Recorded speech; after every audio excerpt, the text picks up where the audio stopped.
1.2, applications in modeling with linear equations. Now, as you would think with applications in modeling, we're talking about word problems. For many students, this is one of the hardest things to deal with. They can perform calculations, they can plug things into formulas, they can do the different things that are required of them in mathematics, but they struggle with the hardest thing in mathematics, which is English. Being able to take a problem in words and convert it to an equation and then do the work. I shouldn't say and then do the work. The difficulty is taking the words and converting to an equation. Once they've got an equation, they can do the work. So that's what we're going to be working on today, and that's going to actually affect how we're going to do this meeting. So if you've seen my other videos, you know that I generally do it on the whiteboard, and that's what's going to be going on. We are going to be doing this on the whiteboard, but I'm going to kind of be bouncing back and forth because with these word problems, I don't want to have to be writing out the whole word problem for you. I want you to be able to see it and understand. So what I'm going to do is I'm going to share the screen to let you see the word problem, and then I'm going to talk a little bit about it while you're seeing the screen.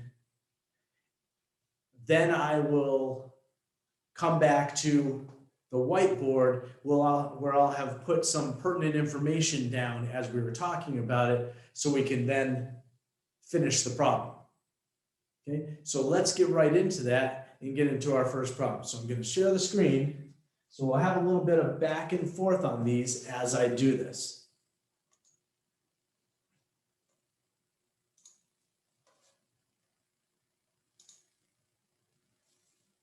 Now, the first thing we're covering here is that we're going to look at how do you solve applied math problems.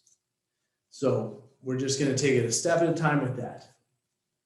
So the first step to solving an applied math problem is read the problem carefully until you understand what is given and what is to be found.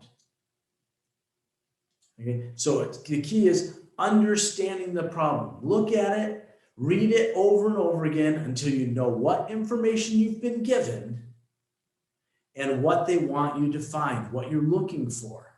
Make sure you understand the question that's being asked and what clues they've given you.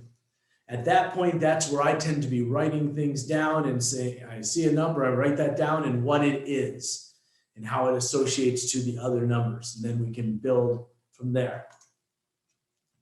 Assign a variable to represent the unknown value. Using diagrams or tables is needed. Okay, so don't be afraid to draw pictures, put a table together, or whatever the case may be to put this together. You don't have to just read the words and get the final answer from it. Use bits and pieces. I love to put drawings and pictures there so that I can visualize what is happening. It makes it much easier for me to make sure that I'm doing what's right.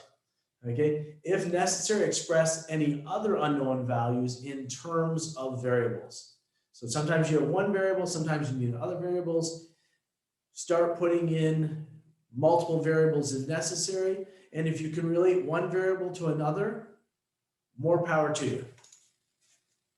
Write an equation using variable expressions. So you've come up with what information you've been given, you know what you need to find, or the unknowns. Now relate them by creating an equation. Then solve the equation.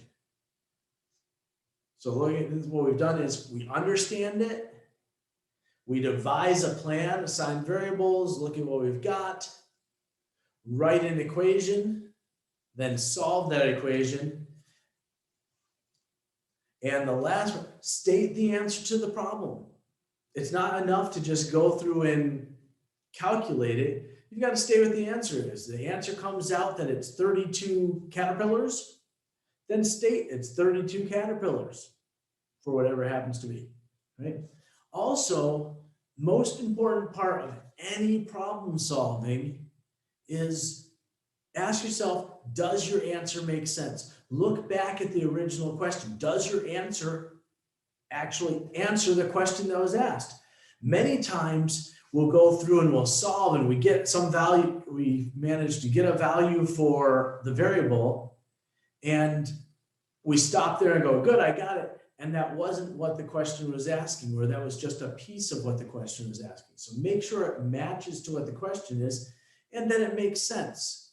I just had a student turn in an exam where they had a question about if they borrowed $4,200 for 3 years at 6.9% interest, how much would they owe in 3 years? They gave me a number in the millions. Can you imagine borrowing $4,200 for 3 years and owing someone millions of dollars because of that? Obviously, that answer did not make sense. So check and use some common sense in doing it. And then, as I said, check the answer in the words of the problem. So make sure that it fits what was being asked. I've had other people do a similar exam, and they got to the point where I asked, well, actually, same question. And instead of telling me how much they would owe, they went and they calculated the interest and gave me the interest. Well, you're not going to just owe the interest, you're going to owe the money you borrowed. So it did not fit what the question was asking. Okay, so let's look at the first problem. So we're looking at geometry. I'm looking off to the side because that's where my screen is. The length of a rectangle is 2 inches more than the width. If the length and width are each increased by 3 inches, the perimeter of the new rectangle will be 4 inches less than 8 times the width of the original rectangle. Find the dimensions of the original rectangle. Let's see with this. So again, so the length of the rectangle is 2 inches more than the width. I'm just going to put my mouse over there. So the length of a rectangle is 2 inches more than the width.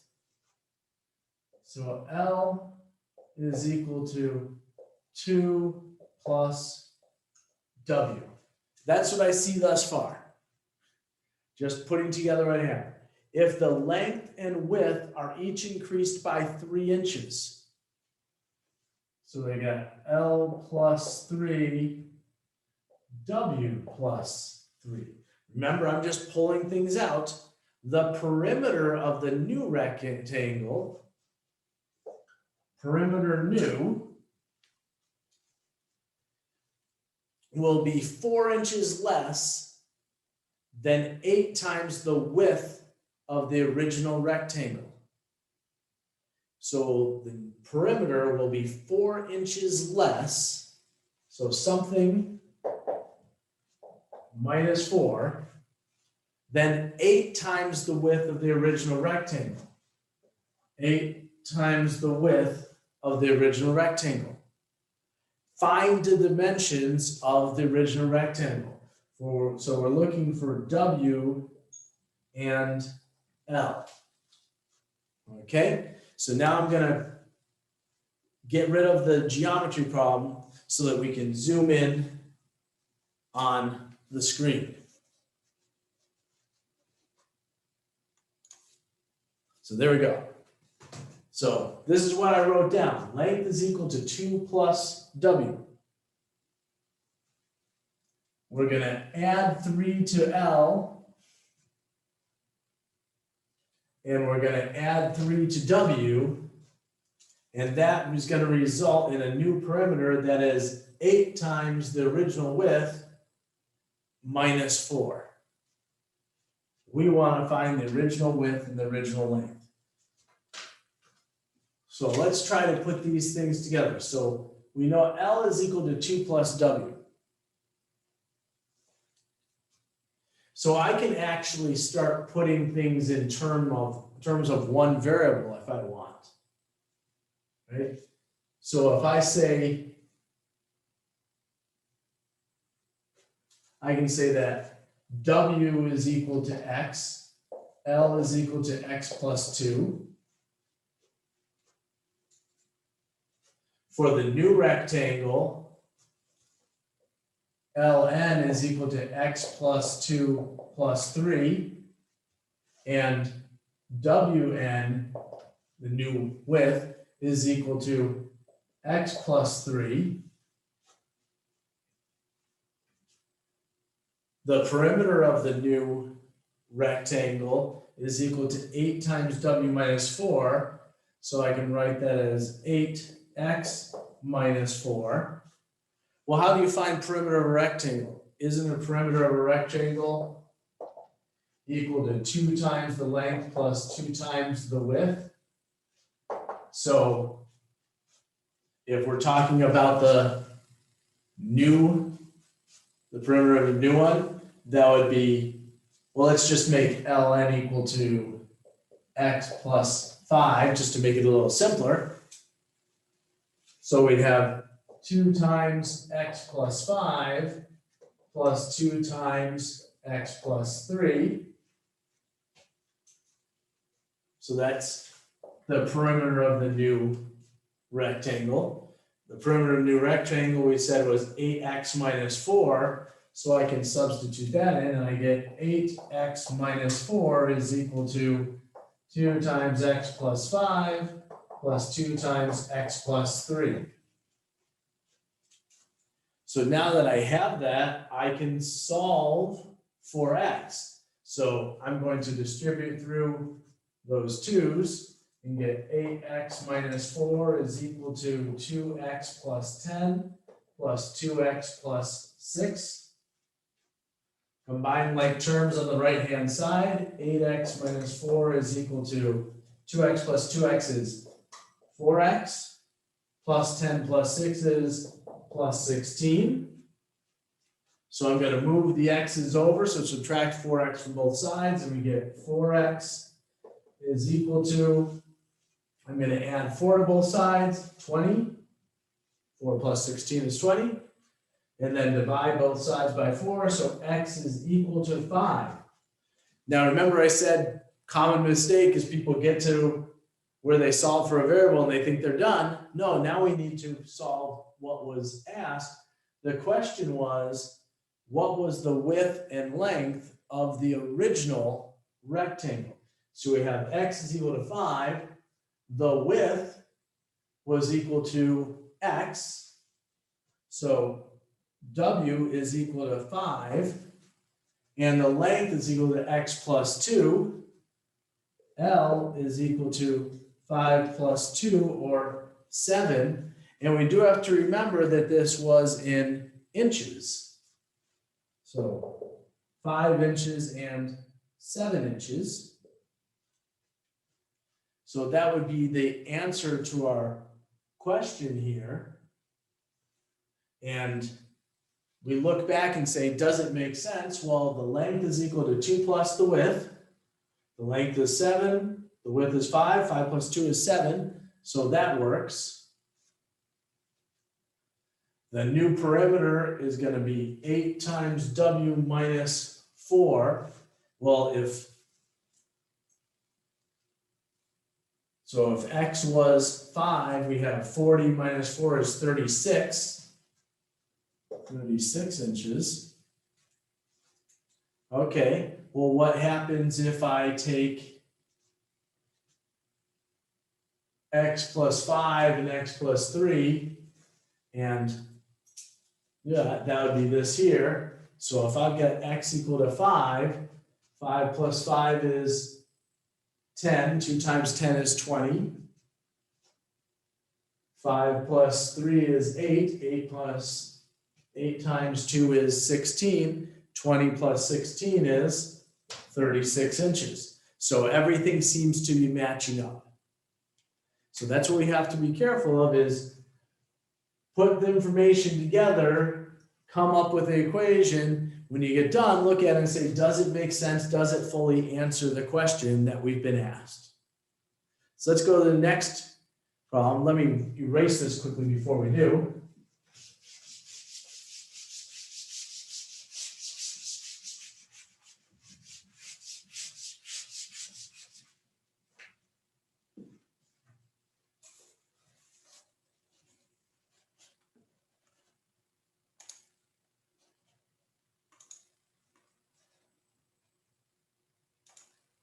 Okay, so next problem. Here's a motion problem. Krissa drove to her grandmother's house for a weekend visit. She averaged 40 miles per hour driving there on Friday. As she returned home on Sunday, traffic was lighter, so she was able to average 48 miles per hour, and her driving time was 1 hour less. What is the distance between Krissa's home and that of her grandmother? Okay, so let's look through this again. Krissa drove to her grandmother's house for a weekend visit. She averaged 40 miles per hour driving there. So I'm going to put 40 miles per hour going. As she returned home on Sunday, traffic was lighter, so she was able to average 48 miles per hour. So I'm going to put 48 miles per hour coming back. And her driving time was 1 hour less. So if we had some time X to get there, on the way back, it was X minus 1 in hours. What is the distance between Krissa's home and that of her grandmother? So we're trying to find the distance. And let's write it where that can actually be seen. Distance, question mark. So there we go. So Krissa drove to her grandmother's house for a weekend visit. She averaged 40 miles per hour driving there on Friday. She returned home on Sunday. Traffic was lighter. She was able to average 48 miles per hour, and her driving time was 1 hour less. What is the distance between Krissa's home and that of her grandmother? So let's get rid of that so we can see the board better. Okay, I didn't have to write a lot up there this time. So we've got, I'm going to call this a rate. We have a rate and we have a time. Just putting these together. The rate was 40 miles per hour, drove for X hours. Time in hours, right? Drove for at 48 miles per hour, time was X minus 1 hours. We're trying to find the distance. Remember that distance is equal to rate times time. Well, that's great. We've got a rate, we have a variable. We have another rate, we have a variable. So what are we going to do? Well, what is the real constant here? The distance. So if we know the distance is equal to the rate times time, and we've got a rate and a time, another rate and a different time, and the distance was the same, can't we multiply the rate times the time and then set that equal to the other rate times the other time? So I can say that this is 40x is equal to 48 times x minus 1. So I can now solve 40x is equal to 48x minus 48. Subtract 48x from both sides, we get negative 8x is equal to negative 48. Divide both sides by negative 8. X is equal to 6. So the time it took to get there initially was 6 hours. The time to get back was 6 minus 1 or 5 hours. What do we want to find? We wanted to find the distance. Well, distance is equal to rate times time. So if I take 40 and multiply it by 6, I'll come up with some value. So 40 times 6 is equal to 240 miles. Well, let's check. It should work out the same there to be the same distance. So 48 times 5 is equal to 240 miles. So we did our get the answer, and we also did a verification at the same time. We verified that both of these came out with the same value. And does it make sense? Well, when she was going slower, it took longer than when she was going faster. We came out with the same amount of time, 240 miles. That makes sense. She was going 40 miles per hour for 6 hours or 48 miles per hour for 5 hours. It does make sense that it would be a reasonably high amount of miles traveled. Also, it makes sense that it was a pretty good distance because she was able to make up an hour of time. So we look at the different pieces and we come up with our result. So let's erase this and try another one. But notice how, as I'm going through the problem, I read through it once just to see what it says. Then I read through it again and start pulling out information, anything I can, and label it with what it is. And then I kind of read through it again just to make sure I understand and I've got everything. Then I go and I start doing the calculations or putting things together and saying, how can I make this work? So let's go to the next one.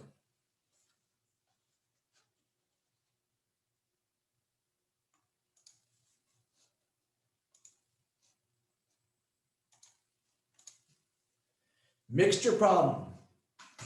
Okay, some of you may not be familiar with mixture problems. Mixture problems work quite similar to a rate problem, but I'll show you how to put it together. So how many liters of a 25% antifreeze solution should be added to 5 liters of a 10% solution to obtain a 15% solution?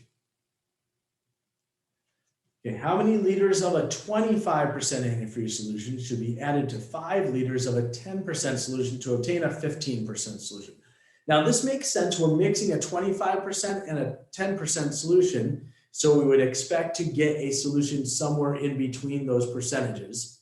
And I just want to point out, when you're dealing with mixture problems, if it says pure solution, that means 100%. And if it says water, generally that means a 0%. It means that they don't have any of whatever it is. So just to put those clarifications in. So let's see what we got here. So how many liters of 25%? So I'm saying X liters of 25%. How many liters of 25% should be added to 5 liters of 10% to get a 15% solution? So how many liters of 25% should be added to 5 liters of 10% to obtain a 15% solution? So let me switch over so you can see the whiteboard better.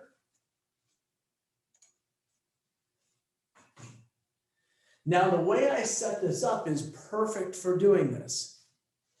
How many liters of 25% for 5 liters of 10% gives you how many, gives you such and such liters of 15%. Now we're looking for that. But this is really an addition problem, kind of. It's an addition problem in the sense that they're taking this and adding it to that to get some final solution. Well, if that's the case, let's put a line through here. If I'm trying to find out how many liters X need to be added to 5 liters, how many liters do I have in total? Well, I have 5 plus X, or X plus 5. So X plus 5 liters. So I'm going to have X plus 5. 5 more liters of the 15% solution than I used of my 25%. Because I'm adding that to the 5 liters. Now, the nice thing about this is that allows us to set it up. And like I said, this is like a rate problem. X liters at 25%. That's like saying X miles at 25 miles per hour. 5 liters at 10%. 5 miles at 10 miles per hour. So what we can do is we can actually just multiply X times, you can do 25, or I tend to do it, since it's a percent, I do it as a decimal. The reality is it's not really going to make much difference. In fact, it'll work out the same, but just out of habit, percents, when I write them as a decimal, if I'm not putting a percent sign right next to them. And then 5 liters at 10% adds to X plus 5 liters. Don't forget to put parentheses around that. At 15%, 0.15. Well, I just created an equation. X times 0.25, or I can say 0.25x plus 5 times 0.10 is equal to X plus 5 times 0.15. Okay, well, let's do multiplication and distribute through. So I've got 0.25x plus 5 times 0.10 is 0.5. And then distribute the 0.15 through the x plus 5. So I've got 0.15x plus 0.75. Combine like terms, so let's get that x over to the other side. So subtract 0.15x from both sides, gives us 0.10x. Subtract 0.5 from both sides, gives us 0.25. Divide both sides by 0.10. X is equal to 0.25 divided by 0.10. If I can do the division now, or I can say if I multiply the top and the bottom by 100, then I have 25 divided by 10, which is equal to 2.5. X is what? Oh, it's the number of liters. The numbers of liters of 25%. Now remember, the question was asking how many liters of 25% do I need to add to 5 liters of 10% to end up with a 15% solution? So what this tells us is that we would need 2.5 liters of 25% to add to our 5 liters to give us a 15% solution. Now a side thing which we can realize is 2.5 liters plus 5 liters is 7.5 liters. So in the end, we'll have 7.5 liters of this 15% solution. So that's a mixture problem. They're very common problems to see, and they can always be set up like this.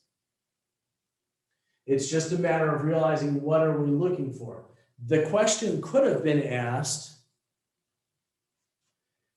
you mix a 25% solution with 5 liters of 10% solution to get a 15% solution. How many liters of solution will you have? And you may say, well, why would he ask that question? Well, if you're going to mix it, you need to put it in something, right? So wouldn't it be important to know how big your final container needs to be? If you've ever made a recipe, you realize you can't just look at the bits and pieces of it to determine what size bowl to use.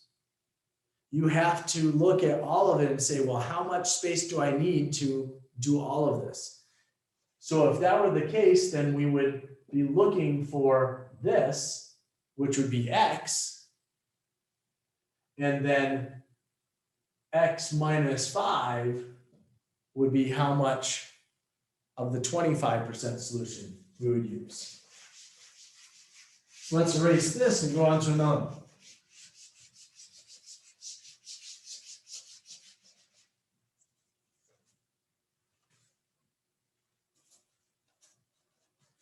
So we're going to share it again.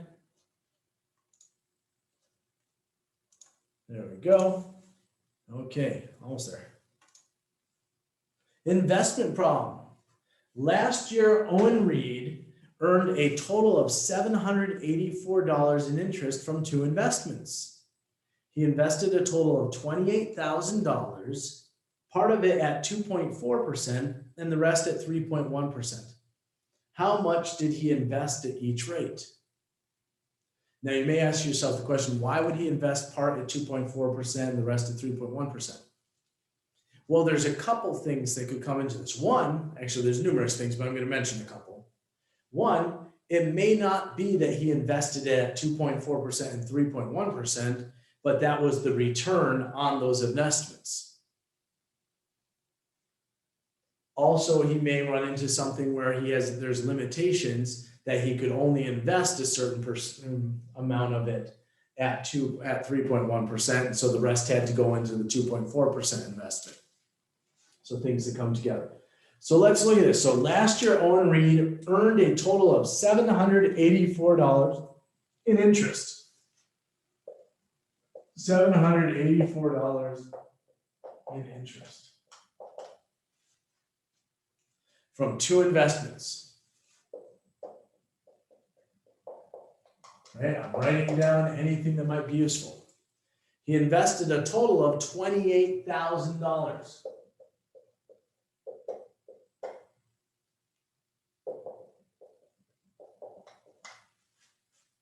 Part of it at 2%, sorry, 2.4%, and the rest at 3.1%.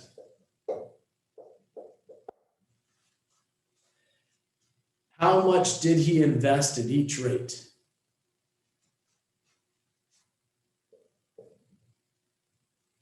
How much for each? So that's what we're looking for.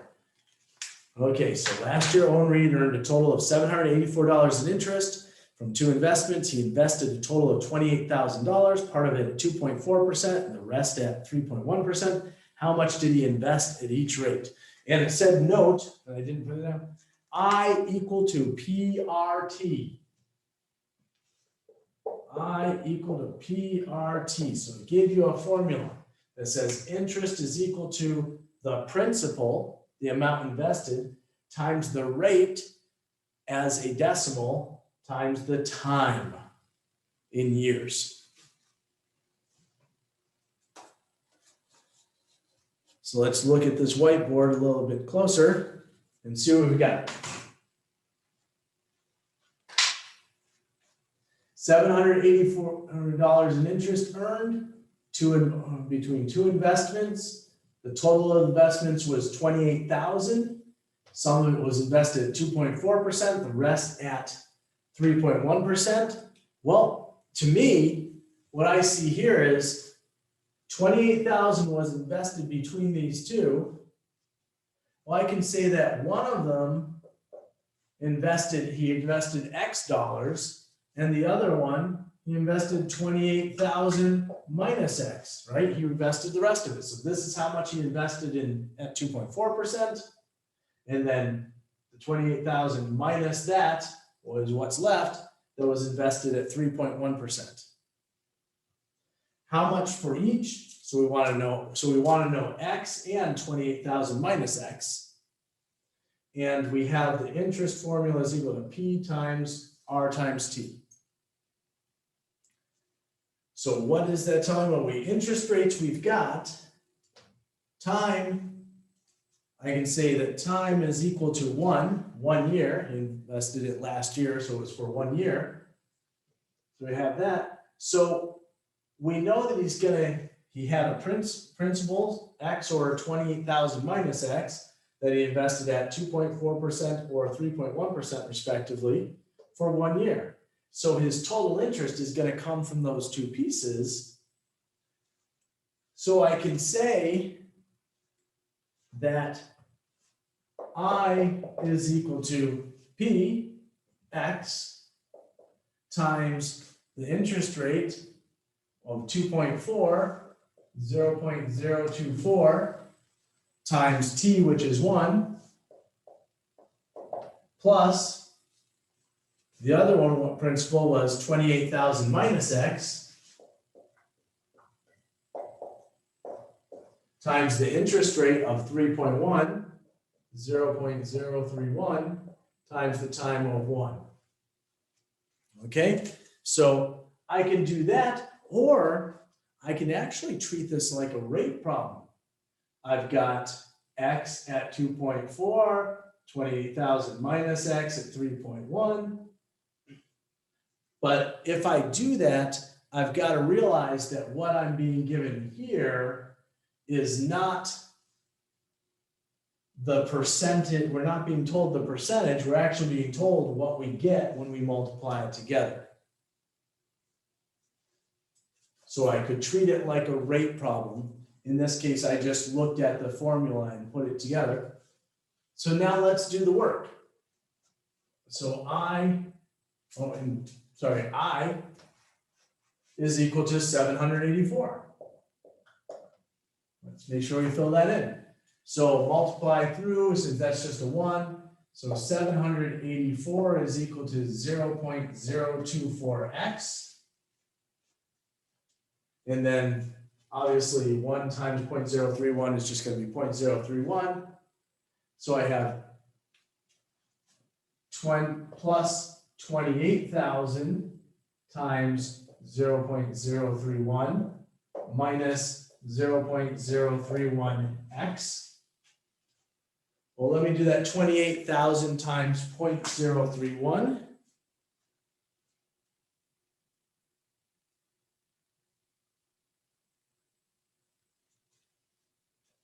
So I got 784 is equal to 0.024x plus 28,000 times 0.031 is 868 minus 0.031x. Well, now I can start combining. I've got 0.024x and I've got minus 0.031x.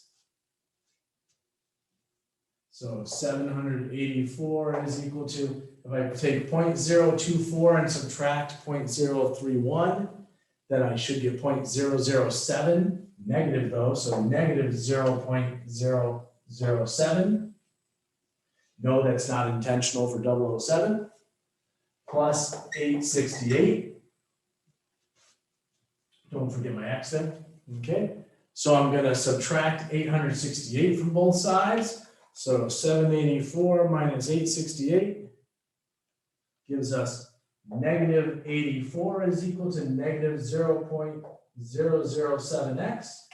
Divide both sides by 0.007.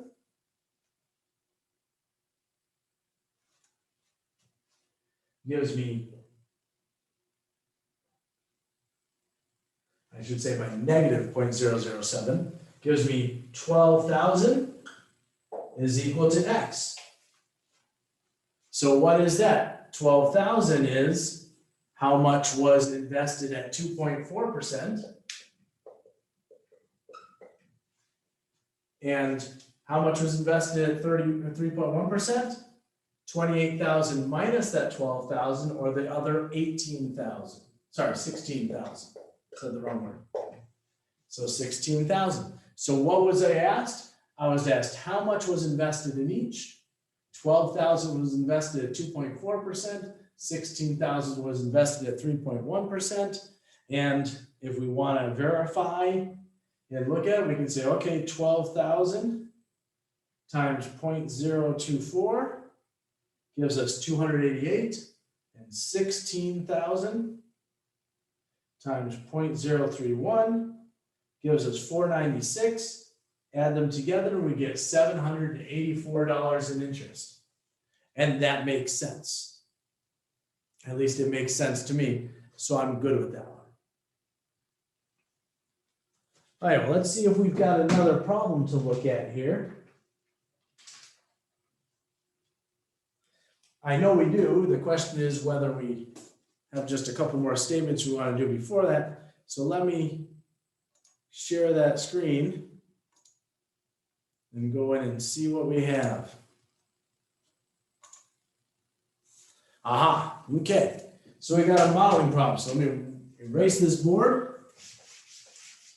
Modeling, what does it mean modeling? We call this applications and modeling with linear equations. Well, what we did here was applications. We applied the mathematics and we found some solutions.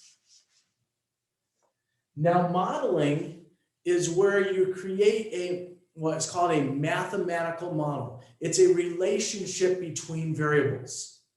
So you look at something that's occurring and you come up with this relationship between. Now, what we were looking at in these other ones, you go, well, didn't we create a relationship between things? Well, no, we solved a question for the answer. Whereas a mathematical model has us not just solve the equation for an answer, but it allows us to solve multiple problems dealing with that same relationship, such as what we're going to see here in this question. But we're modeling it so that you plug in input and you get an output. You put in a different input, you get a different output. Whereas what we were solving previously, we were literally solving what is the answer to this? If we have all these circumstances, what's the result? We created our equations based on all that information. With a model, we say this is the relationship between two or more variables, and then we can then use that. Give me some values for the variables. We can find the results. So let's look at this. So we have a modeling problem. The projected per capita healthcare expenditures in the United States, where Y is in dollars and X is years after 2000, are given by the following linear equation. Now realize that a linear model is one that is created with a linear equation. We have nonlinear models too, such as quadratic models and higher degree models. But right now we're going to deal with a linear model, meaning that it can be, the relationship can be described with an equation for a line. So the equation is Y equal to 343x plus 4,512. Question we're asked, what were the per capita healthcare expenditures in the year 2007? And then when did the per capita expenditures reach $8,500? So let me put some information on the board as related. Projected per capita healthcare expenditures in the United States, where Y is in dollars and X is in years. So Y dollars. Remember, I'm taking any information they give me, X years, and I'm pulling it out there. And that's years after 2000. So that's saying in relationship to the year 2000. So the year 2012 would be 12 years after 2000. Year 2003 would be 3 years after 2000. So X represents that difference between the year 2000 and the actual year that we're dealing with. Are given by the following linear equation. Y is equal to 343x plus 4,512. We want to know what were the per capita healthcare expenditures in the year 2000. So in 2007, what was Y? And the other question is, when did the per capita expenditures reach 8,500? So 8,500, I should say $8,500 when? Or I can say Y equal to $8,500 when? Okay, so projected per capita health care expenditures in the United States, where Y is in dollars and X is in years after 2000, are given by the following linear equation.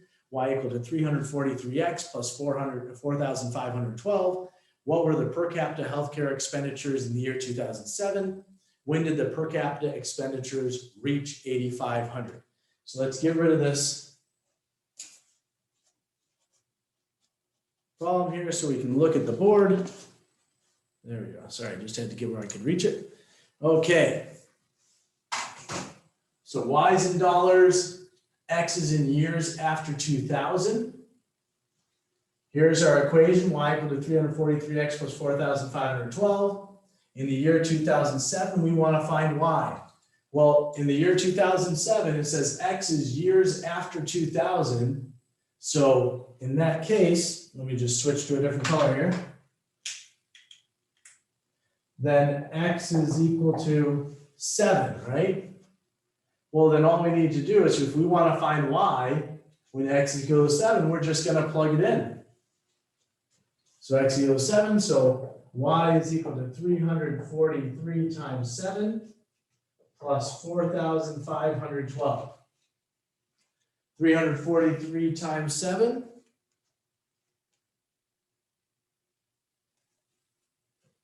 is equal to 2,401 plus 4,512. So 4,512, if we add that, so y was equal to $6,913. So the year 2007, y was equal to $6,913. Okay, and then what's the other question? It asks, when did it reach $8,500? Well, that means we know why we're trying to find x. So 8,500 is equal to 343x plus 4,512. So we're going to solve for x. So subtract 4,512 from both sides. Gives you 3,088.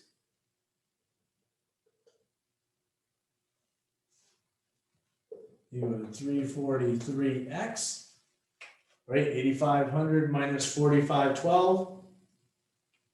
Oh, sorry. Catch me on that. 3,988. That would make quite a difference. And then divide both sides by 343.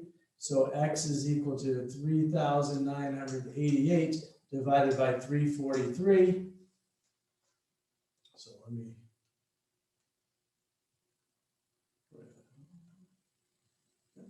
Just making sure that that number, I didn't do anything foolish. Divide by 343. And I get 11.6268221574. We want to know, when did it reach that and what year did it reach that? Well, it reached that 11.626 years after 2000. So it didn't reach 11 years after, it reached 11.6. So we will say approximately 12 years. Or in the 12th year after, so 12 years. I shouldn't say 12 years, approximately in the year 2012. And there we go. So we just worked with the model. Somebody else created the model for us, and we just plugged in the values, and we can solve either way. Given the input, we can find the output. Looking for a certain output, we can then determine what the input must be. In this case, 11.6 years, or we're going to say in approximately the year 2012. So that's applications and modeling with linear equations.